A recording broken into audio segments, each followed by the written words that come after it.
चप्पल तो साइड कर परफेक्ट हो जा रहे और दबाओ थकान हो गई। शुभ प्रभात। आज का दिन हर सुहागन के लिए बहुत खास है।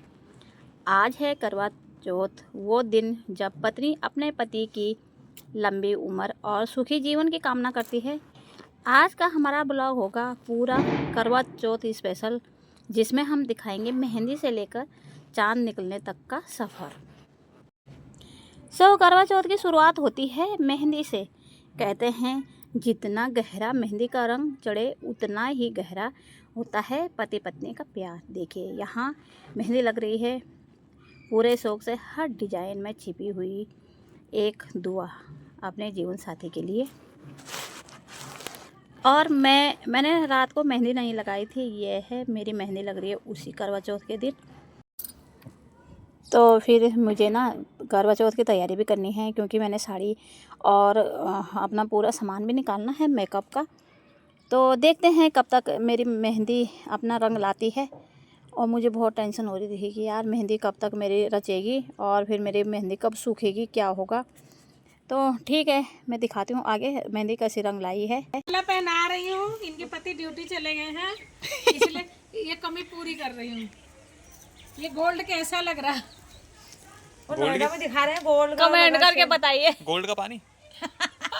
गोल्ड जो मेरी मेहंदी लगी थी ना, इतना सुंदर डिजाइन बना था ना, बहुत ही सुंदर डिजाइन बना था। और ये मेहंदी लगाई थी दोनों तरफ, हाथ के दोनों तरफ से। और मैंने पैरों में नहीं लगाई, क्योंकि मैंने पैरों में ना महावर लगाना है, तो मैंने अपने हाथों पे दोनों तरफ से लगाई है। और बाहर ही लगा रहे हैं मेहंदी, बाहर बैठ के, मतलब अच्छा लग रहा था। ठंडी ठंडी हवा भी चल रही थी और धूप भी लगी थी। तो आप देख सकते हैं मेरी मेहंदी का कितना सुंदर डिजाइन लग रहा है।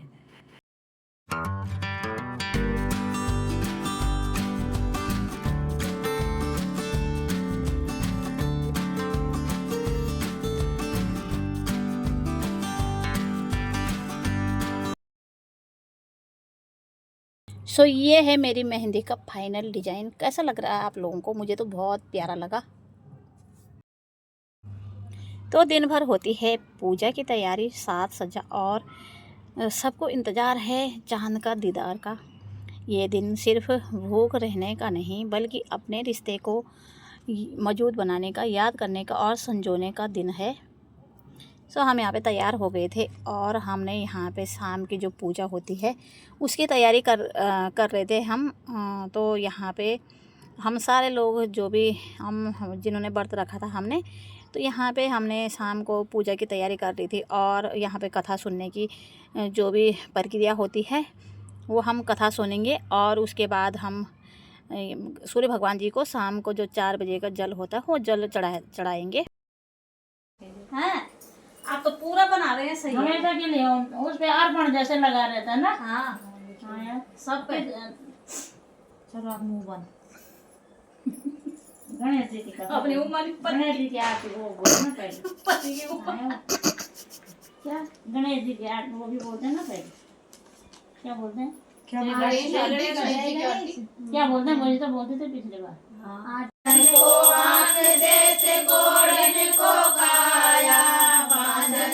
पुत्र देत निर्धन को माया, फूल चढ़े और चढ़े मेवा, भगवान का भोग। गणेश जय गणेश देवा, माता जागी पार्वती पिता महादेवा।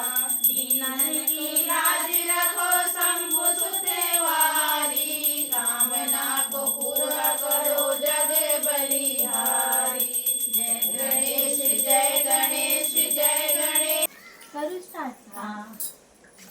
प्राचीन काल में एक करवा नाम की स्त्री महान पतिव्रता थी, जो अपने पति के साथ नदी के किनारे एक गांव में रहती थी। एक दिन उसका पति नदी में स्नान करने को गया। दैवयोग से स्नान करते समय वहां एक पति की आवाज को सुनकर उसकी पतिव्रता स्त्री करवा भागी हुई चली, और उस पतिव्रता ने आते ही मगर को कच्चे सूत के धागे से बांध दिया। मगर को बांधकर वह अपने पतिव्रत धर्म के बल से यमलोक में पहुंचकर यमराज से बोली, हे भगवान, मेरे पति को मगर ने पकड़ लिया है। इस अपराध में आप अपने बल से मगर को नरक में डाल दो। करवा बोली, यदि आप ऐसा नहीं करोगे तो आपको श्राप देकर नष्ट कर दूंगी। करवा की यह बात सुनकर यमराज भयभीत हो गया। अंततः उस पतिव्रता के साथ जाकर उस मगर को यमलोक को पठा दिया और उसके पति को दीर्घायु होने का आशीर्वाद दिया। उसी दिन से ये करवा चौथ मनाई जाती है और व्रत रखा जाता है। हे करवा माता, जैसे तुमने अपने पति की रक्षा की, ऐसे ही सबके पतियों की रक्षा करना। बोलो करवा माता की जय। हमने फाइनली कथा सुन ली है। कथा सुनने के बाद हम जाएंगे सूर्य भगवान जी को जल चढ़ाने के लिए। और हमने छत से जल नहीं चढ़ाया था क्योंकि छत से ना धूप चली गई थी। हम जाएंगे अपने सामने वाले प्लॉट में, क्योंकि वहाँ पे ना वहाँ से सूर्य भगवान जी पूरे दिखते हैं। हमने यहाँ पे एक थाली में ले लिया है एक जल से भरा हुआ लोटा, और जिसमें रख दिया है धूप, दिया, वो टीका का जो भी पिठाई होती है उसका सामान।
हमने सूर्य भगवान जी की पूजा करने के बाद और जल चढ़ाने के बाद यहाँ पे हम अपने से बड़ों के पैर छूते हैं। तो ठीक है, इसके बाद हम बनाएंगे अपना खाना, और उसके बाद चांद का जो स्पेशल जो दिन होता ना चांद देखने का, वो चांद का दीदार करने का आगे वीडियो में दिखाएंगे। और खाना बनाने के बाद में यहाँ पे मैंने अपनी पूजा की थाली निकाल दी है, छन्नी, और अब वो पल जिसका इंतज़ार सुबह से था, हर सुहागन को चांद की झलक देखने की, चेहरे पर मुस्कान और आँखों में चमक आ जाती है। छन्नी से चांद को देखना और फिर अपने पतियों को देखना इस व्रत का सबसे पवित्र क्षण होता है। तो हम यहाँ पे तैयार हो रखे हैं और हमने अपने मंदिर में और यहाँ पे पूजा भी कर ली है। तो चलते हैं छत में चांद को देखने के लिए, चांद का दीदार पाने के लिए। करवा चौथ सिर्फ एक परंपरा नहीं है बल्कि एक एहसास है, प्यार, विश्वास और साथ का, जब पति पत्नी को पानी पिलाता है और वो सिर्फ उसका व्रत नहीं टूटता बल्कि दोनों के बीच की दूरी भी मिट जाती है। यही वो पल है कि जब हमारा प्यार और ज़्यादा बढ़ जाता है। तो फाइनली मैंने यहाँ पे एक पिंक कलर की साड़ी पहन रखी थी और दिन में मैंने अपने पूरे गहने नहीं पहने थे, तो मैंने शाम के टाइम में ये गहने पहन लिए थे मैंने। सो फाइनली आज चांद ने ज़्यादा इंतज़ार नहीं कराया था, तो चांद जल्दी निकल गया था 8:30 बजे के करीब। और हमने यहाँ पे अपना खाना बनाने के बाद मैं अपने पूरे साड़ी पहन के, अपने पिंक कलर की साड़ी पहन के और अपने पूरे गहने पहन के, क्योंकि मैंने दिन में नहीं पहने थे, शाम के पूजा के टाइम में, तो अभी पहने हैं मैंने अपनी नथ, ग्लोबंद, जो भी हमारे रीति रिवाज होती है जो हम गहने पहनते हैं। तो हमने यहाँ पे मिलके पूजा की थी चांद की। रात की यह ठंडी हवा, आसमान में चमकता चाँद और मेरे सामने मेरे रावत जी, बस इतना ही काफ़ी है मेरे लिए। मेरी सारी दुनिया यहीं तक सिमटी है।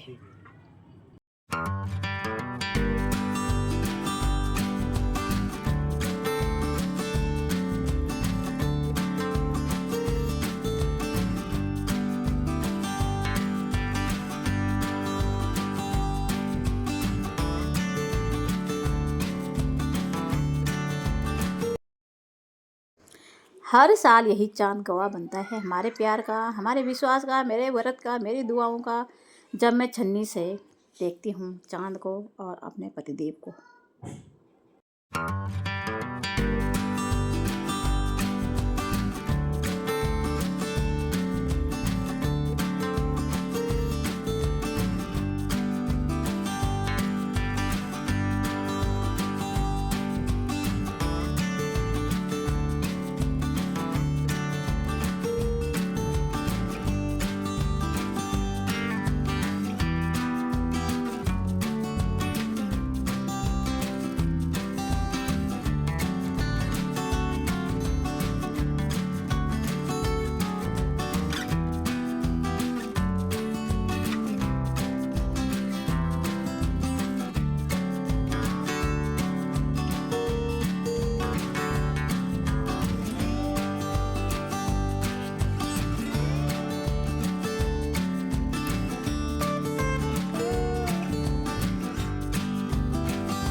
तो यही था हमारा करवा चौथ स्पेशल ब्लॉग, एक दिन एक चाँद और एक विश्वास की कहानी। अगर आपको ये वीडियो पसंद आए तो लाइक करें, शेयर करें और सब्सक्राइब करना ना भूलें हमारे यूट्यूब चैनल हिमाद्री पथिक सफ़र हमारा साथ आपके में। और अब आएंगे हमारे उत्तराखंड के अच्छे अच्छे ब्लॉग। तब तक के लिए आप लोगों का बहुत बहुत धन्यवाद।